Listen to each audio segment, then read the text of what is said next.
समस्त को नमस्कार। मुझे विष्णु प्रसाद परिडा ये जो ओपीलिपि कार्यक्रम चली एडीआई संस्थार मु कृषि अधिकारी हिसाब से काम करुच्ची। आज आम ये गोटे ट्रेनिंग प्रोग्राम रखीचे जोटा महिला एसएचजी महिला एसएचजी मान पशुपालन संबंधी एवं ताकर केमती यूजर ग्रुप करवा पैसा केमती संचय करेंगे से सब विषय आम आलोचना करवा। ये ट्रेनिंग टी आमर 3 दिन हम आज हूँ तार प्रथम दिन। तेणु मुझे प्रथम दिन में आमर बाटियागढ़ आसवा जो 4टा एसएचजी आसुँच से माँ मानू आज ट्रेनिंग प्रोग्राम को स्वागत करुच्ची। आज आम टे पशुपालन उपरे पढ़ा प्रथम सेसनटा पशुपालन उपरे पढ़ा। पशुपालन जो आम करुचे आम गाई छेली आ कुकुड़ा ये मानक नहीं पशुपालन करुचे। गाई तो आम प्राय लोक रखुना जिते एसएचजी माँ मैंने ये कम गाई रखुचे। तेणु आम बेसिक जो फोकस करवा सेटा छेली आउ कुकुड़ा मान ट्रेनिंग करवा। छेली रो जो आम छेली कुकुड़ा उपरे ट्रेनिंग जो हम कौन कौन आम पढ़ा ता भितर छेली कुकुड़ा मान लालन पालन किपर भल भाव में करवा ताको रोग वैराग हेले चिकित्सा केमती हो पार केमती रोग वैराग न होगापी जल्दी न होगापी टीकाकरण व्यवस्था कौन कौन अच्छी आपर सभा शेष तार अच्छी कौन केमती छेली केमती रखुचंदी भाड़ी कर रखुचंदी नहीं कि समस्त भाड़ी करचंदी ना सेमती गुहाल रे रखि दउछ समस्त भाड़ी हेछि भाड़ी काहे करछे पोछरा करले तळे करबो ताको रोग होबो नै। अच्छा ठीक अछि समस्त को मोर नमस्कार। मु पराशर महंत आमर एडीआई रो एलआई आपनकर माटियागढ़ गाँ और माटियागढ़ पंचायत और गड़ाबणी पंचायत एलआई भाव काम कर। तो आपण मैंने आज जो द्वितीय प्रथम दिन द्वितीय सोपान आपण मैंने खाई पी आसिले केमती कौन लगुच भल लगुच। तो आज आम ए छेली मानकर टीकाकरण विषय में आलोचना करवा। छेली मान कौ रोग हुए कौ रोगर प्रतिषेधक भाव में कौ टीका दि जाव। तो आम छेली मान साधारण देखिए बेले बेले छेली मान जो देख जोर से ज्वर हम पतला झाड़ा हम हुए ना से कौन हुए आम 80 भाग छेली मरी जाती। तेणुक ताकू आम आगुरी जदि आम प्रतिषेधक टीका दे पारिबा प्रतिषेधक टीकार व्यवस्था कले कौन हम मृत्यु मुखर आम रक्षा करिपारिबा। तो से कौन हुए आम शीत दिन में टीपीआर बोलिक गोटे टीका अच्छी से टीका देले आम से रोग रक्षा करिपारिबा। वर्ष रे थरे दिया जीवो एवं खड़िया मांगड़िया ये को अधिकांश समय आमर पशु चिकित्सा विभाग रू आनिक फ्री रे भी दियंती किंबा आपण माने भी जोगाजोग करि परिबे। आम पशु चिकित्सालय कोठी अछि जानछन ना आपनकर माटियागढ़ ये पशु चिकित्सालय कोठी अछि पशु चिकित्सालय रहउछि आमर जसीपुर दवाड़िया छक से आपण माने जाई कि बीभीओ सर को किंबा बीएस सर को भी जोगाजोग करी कि आमर छेड़ी मान को ठीक समय टीका दिया जाऊ।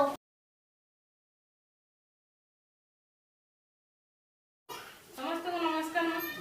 मने गाड़ीटा विश्वास आपण माने तो मते जानि थिबे आगरु मु केते थर आपण को गां को आसुची हमर जो ए प्रोजेक्ट चली छि ओपीलीपि तरफ रु मु आपण को एरिया रे अछि आपण को जो एसएचजी आ वीडीसी अछि वीडीसी आपण को एरिया रे अछि सेही मन को कथा बुझिया पे आपण मन को कथा बुझिया पे मु अछि आपण को आमे आज तो देखु छु आपण को 2 दिन होला ट्रेनिंग होला नि कोन छेली पालन कुकुड़ा पालन जहाँकि आम तो जेहेतु आम खड़िया पीवीटीजी लोक आम पाखे तो जमी बाड़ी ना आम छेड़ी आ कुकुड़ा चाष करम जीवन जीविका आम से ये कर तो सार मैंने अच्छा एलआई आमर से जो सार एग्रीकल्चर सार अच्छा से तो कही छेड़ी पालन विषय आ कुकुड़ा केमी चाष करेंगे केमी भल रही कौन करूँ आम आग एसएचजी माँ मैंने एसएचजी केमी खाता पत्र लिखे एसएचजी केमी ठीक भाव जान केमिति आमे मासकु संचय दबु मीटिंग केमिति मासकु बसिबु से विषय टिके कथा हबु। तो आमर तो एठी पीबीडीजी एसएजी मा माने समस्ते नै हां आमे समस्ते एसएजी रे मिसी छे। समस्त को नमस्कार। मो ना है परेश चंद्र महंत मु अपिलिपुर एलआई भावे काम करछि। तो जो आपनकर चली तालीम कार्यक्रम 3 दिन हेलानी चली बहुत प्रकार ट्रेनिंग नेले। तो आज हूँ मोर अच्छी क्लास पारंपरिक और आधुनिक पशु चिकित्सा। पारंपरिक और आधुनिक पशु चिकित्सा माने आमर जो घर बाड़ी जोड़ा थी सेटा को लेके आम केमती पशु मान चिकित्सा करवा से विषय आम आज आलोचना करवा। तो आम मुख्यतः छेली चाष कौन कर छेली तो आम विभिन्न प्रकार टीका देदेले आप टीका विषय पढ़े टीका देदेले सब प्रकार ठीक ठाक कले मांसर वृद्धि केमती हम से विषय पढ़ा। तो आम कौन करवा ना नेबा गोटे हूँ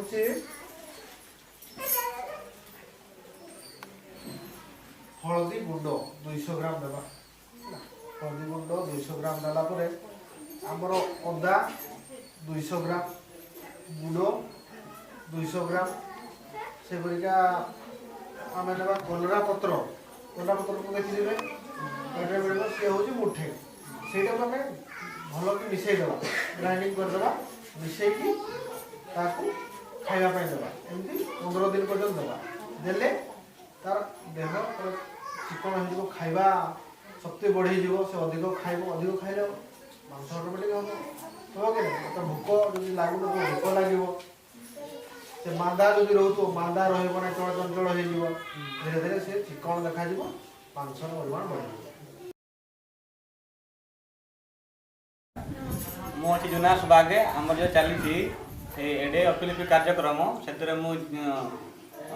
एलआई अच्छी। तो आपण को आज मु छेड़ी आपड़ चाष विषय की ट्रेनिंग देवी पारंपरिक चिकित्सा विषय की ट्रेनिंग देवी। तो आप आज हूँ 3 दिन चलता 2 दिन आज शेष दिन। तो आज आम शिखा छेड़ी मान कृमि औषध विषय में पारंपरिक चिकित्सा छेड़ी मान कौन कौन रही कृमि विषय से विषय टी आम शिखा। आज आम छेड़ी मान जो कृमि हुए से आम आम घर पाखर जिनस गुड़ाक देखिए भल कर कृमि नहापी से आम सजना छुईर मंजी ताकू व्यवहार कर सजना छुईर मंजी जो रही बड़ छेड़ी मान को 3टी और सान छेड़ी मान को आम 2टी देवा से गुड़ सहित देवा मसरे थरे देवा ताकू देले आम कौन सुविधा हे ना से औषधटा एक तो कृमि मारे देव डिवार्मिंग हे सेकेंड से टनिक बढ़िया काम कर आमको विटामिन एत देवाई पड़ो नहीं से तार हजम शक्ति बढ़ाइब ता सांग को मोटामोटा हो। समस्त को नमस्कार।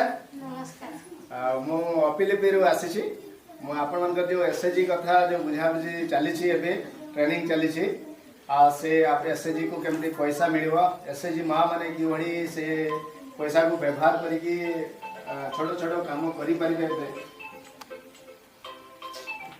अरे बाबू कार्यक्रम रे आमे जो आपनकर 4टा ग्रुप आसी जो आमर पीवीटीजी ग्रुप आसी सब ग्रुप को आम गोटे गोटे तालीम पुस्तिका बा ट्रेनिंग बही गोटे गोटे दौचु। आपण मैंने जिते ग्रुप रे संचय कर 7 दिन कि 15 दिन कि मास्टर थर जब बसुँच से बहीटा बेले बेले पढ़ापढ़ी टे करूँ देखूँ से ग्रुप हिसाब से दि जाऊँगी। तो प्रत्येक ग्रुप रे जड़े जड़े माँ आसतु आम पाखु से बहीटी ले